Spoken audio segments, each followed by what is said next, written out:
In the winter of 1912, a 63-year-old mountaineer named Julián Huamán left the small village of Paucartambo, near Cusco, to cross a narrow Andean pass known for sudden fog and deadly ravines. He wasn't inexperienced. He had climbed that same ridge more than 20 times. But on June 11th, at 3:12 p.m., while walking just a few steps ahead of two companions, Julián turned a corner on the trail and was never seen again. No scream, no fall, no echo, no broken branch. The entire mountain went silent. His friends reached the bend 12 seconds later. 12 seconds, and the space ahead was empty, as if the man had been erased. What followed was one of the most unsettling searches in Andean history. Rescue teams finding footprints that stopped abruptly on solid rock. A coat discovered neatly folded on a ledge he could never reach. A strange shift in the wind recorded by a missionary. And locals swearing the mountain takes those who walk with fear. This is the detailed reconstruction of the darkest disappearance ever documented in Cusco, a case that even today remains sealed in regional archives, whispered only by elders who claim the mountain itself chooses who returns, and who does not. The Andes have witnessed countless disappearances, but few have left such a deep scar on local memory as the vanishing of Julián Huamán, a man respected for his endurance, his steadiness, and his knowledge of the mountain trails that fed the communities east of Cusco. In 1912, traveling between remote settlements required crossing ridges carved by centuries of wind and isolation. The mountain paths were narrow, exposed, unpredictable, but not unknown to Julián. For him, the route from Paucartambo to the trading post at Actionaco was routine. Yet on that cold afternoon in June, something happened that no natural explanation has ever managed to fit. Witness accounts were unusually consistent. The trail was dry.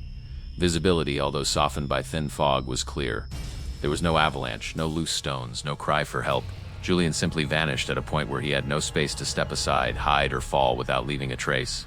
When rescue teams arrived, they searched the ravine, the neighboring ridges, the hidden caves along the cliff, even the river far below, but each clue they found only made the mystery darker. This story is more than a disappearance. It is a careful journey through the last known steps of a man swallowed by a landscape that refuses to answer. It is a reconstruction based on archives, testimonies, and the murmurs that old villagers still share during cold nights when the winds echo against the stone. Before we begin, please subscribe so you don't miss the next investigation. And tell me, from which city and country are you listening today? Julián Huamán woke before sunrise, as he always did, in a small adobe house on the outskirts of Paucartambo. The winter air was dry and brittle, and frost clung to the straw roofs like a thin crust of glass. At 41, he had the look of a man hardened by altitude, narrow eyes accustomed to glare, skin darkened by years of sun and wind, and the quiet confidence of someone who knew every slope of the surrounding mountains. He had planned this trip for weeks. His objective was simple: deliver a small package of tools and documents to a missionary station near Actionaco. It wasn't a dangerous mission, nor a long one. The entire journey took less than a day for an experienced climber, but the trail was notorious for its sharp curves and unpredictable fog. Even so, Julián rarely declined the task when villagers needed him. He trusted the mountain, not blindly, but with the respect of someone who understood its moods. At 9:30 a.m., he met the two men who had accompanied him, Tomas, a mule driver, and Efrain, a young assistant who had recently begun learning the trade. They packed light: water, coca leaves, spare rope, and a lantern each. Weather reports did not exist in the modern sense, but shepherds descending from higher pastures had warned of thin clouds moving strangely. Such warnings were common, and none of the three men felt concerned. The ascent began as usual, with long stretches of narrow dirt path cut between steep slopes. Along the way, Julián pointed out certain landmarks, like the Stone of the Condor, a tall spire where large birds often perched. His knowledge reassured the younger men. They joked about his uncanny ability to predict the weather simply by smelling the wind. By noon, they reached a plateau overlooking miles of rugged ridges. The sky was pale, the clouds motionless, but around 2 p.m. the wind changed, suddenly, sharply. It blew cold from the east, carrying with it an unusual smell, like damp stone mixed with something metallic. Julián paused for a moment, narrowing his eyes. "The mountain is shifting," he murmured, not in fear but in recognition. Still, there was no immediate danger. They continued upward, and by 3:10 p.m. they were approaching the narrow curve that would later become infamous. The trail bent sharply around a wall of rock that dropped into a silent ravine. Only one person could pass at a time. Julián, as the most experienced, walked ahead, turned the corner. Tomas later testified that he heard two distinct sounds: a soft crunch of gravel under a boot, and then nothing. No echo, no slide, no exhale, just an abrupt silence that spread over the ridge like a shroud. When he and Efrain reached the bend, 12 seconds later the path ahead was empty. No footprints beyond Julian's last visible step. No broken rocks. No disturbed dust. It was as if the mountain had closed behind him. They called his name. They searched the edges. They waited for any sound, a groan, a slip, a fall. But the Andean wind swallowed everything. By 4 p.m., panic settled in. Tomas ran back toward the plateau to summon help. Efrain stayed, refusing to move from the spot where he last saw Julian alive. The sun dipped behind the ridge, casting a long, cold shadow across the trail. The mountain no longer felt familiar. It felt awake. Word of the disappearance spread quickly through Paucartambo. By dawn the next morning, a rescue team of 8 men, including 2 missionaries, 3 mule drivers, and a former soldier, ascended the trail with lanterns and ropes. Many knew Julian personally. The idea that he had simply fallen didn't sit well with any of them. When they reached the narrow curve, the team examined the ground carefully. The trail was made of compacted earth and patches of smooth rock. Julian's footprints were visible up to the bend, deep, consistent, unmistakable. But beyond that point, nothing. Not a smudge, not a partial print, not the lightest trace of dust displaced. As if his boots had never touched the ground again. One missionary, Brother Matthias, knelt beside the prints for nearly 10 minutes, his face pale. "This is impossible," he whispered. "He could not have vanished here. There is nowhere to go." So they searched the ravine first. Lowering 2 men with ropes, they combed every crevice, every boulder, every ledge where a body could have fallen or gotten stuck. The ravine floor was visible from certain angles, a dry riverbed dotted with stones as large as oxen. If Julian had fallen, he would have left marks on the rock, broken branches, something. But the ravine held no clues. Next, they searched the cliff walls, calling his name repeatedly. Their shouts returned only faint echoes. The wind seemed strangely muffled, as if the mountain were absorbing their voices rather than carrying them. By midday, they moved to higher ground. If Julian had somehow climbed upward, they would find evidence. Scuff marks, disturbed moss, loose rocks, but the slopes above the trail were untouched, and the vegetation remained pristine. Even the smallest plants were intact. Then came the most unsettling detail of all. Behind a small outcrop of stone, a place inaccessible without climbing gear, they found Julian's coat. It was neatly folded, placed carefully on a flat section of rock almost 3 meters above the trail. No mud, no tears, no signs of struggle. How could he reach this spot? One rescuer asked. And why would he fold his coat? No one had an answer. Later that afternoon, the wind shifted again. The temperature dropped abruptly.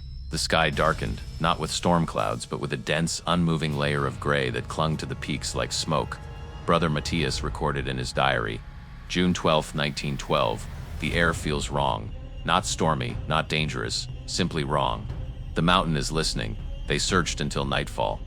Lanterns flickered in the cold air. The men divided into small groups covering every path within a 2-kilometer radius. But each return was the same: no tracks, no movement, no trace of life. The veteran soldier, Captain Ramirez, known for his calm under pressure, eventually spoke what others feared to admit. There is no direction he could have gone. No man disappears without leaving something behind. Unless he never moved from that spot. It was the first time anyone hinted at something beyond the physical world. But the Andes have always carried such whispers. Stories of spirits that guard the mountains, elders who speak of beings that exist in the fog, and warnings never to walk alone after the sun begins to drop behind the ridges.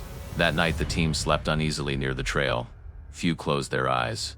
The mountain, they felt, was holding its breath. When the villagers heard that Julian's coat had been found folded on a ledge he could not physically reach, fear spread quickly. Elders who normally avoided rescue efforts began to murmur among themselves, exchanging looks heavy with unspoken meaning. The following morning, a group of Quechua shepherds arrived from the higher slopes. They approached the rescuers with caution. Their leader, an elderly man named Tata Simon, carried a small woven bag filled with coca leaves and fragrant herbs used in ancient rituals. He asked one simple question: did the wind change when the man disappeared? Tomas, still shaken, nodded. Yes, it changed just before. The shepherds exchanged glances. Tita Simon sighed deeply and looked toward the curve in the trail. That is not a place for walking when the wind speaks. The rescuers requested an explanation.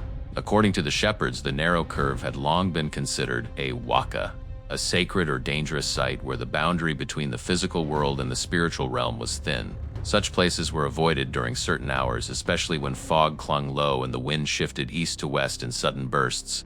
Those who feel fear, Simon explained, can be taken by the mountain, not killed. Taken. His wording bothered Captain Ramirez. Taken where? He asked. Simon did not answer directly.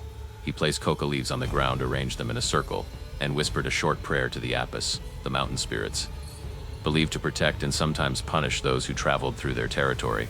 One of the younger shepherds added that in his childhood, 2 other men had disappeared in the same area, one in 1919, another in 1927.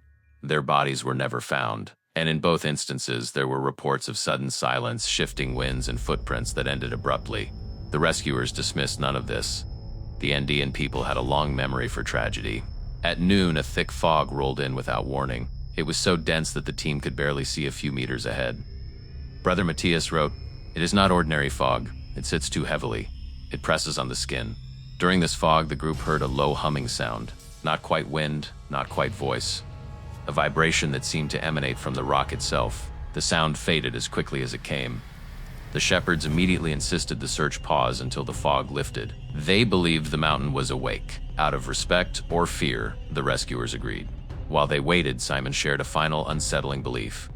If the mountain does not return a man within a day, it will return something else. A sign, an object, a whisper. But never the man. The rescuers looked at one another uneasily.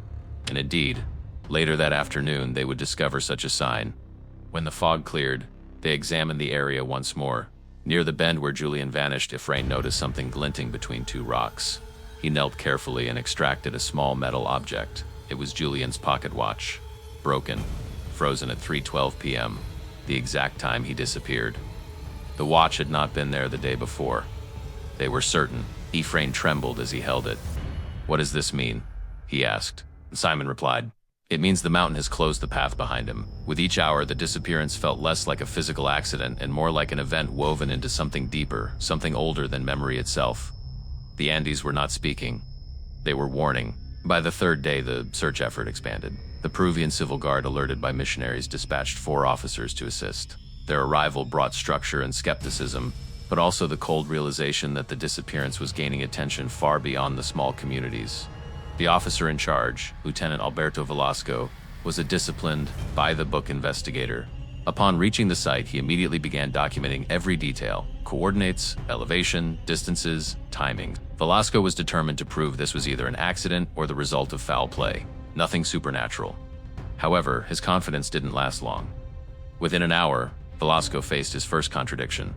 According to Tomas and Efrain, Julián turned the corner at 3:12 p.m. and vanished within seconds.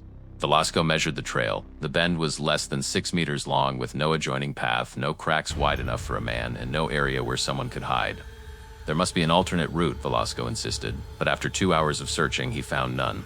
His second contradiction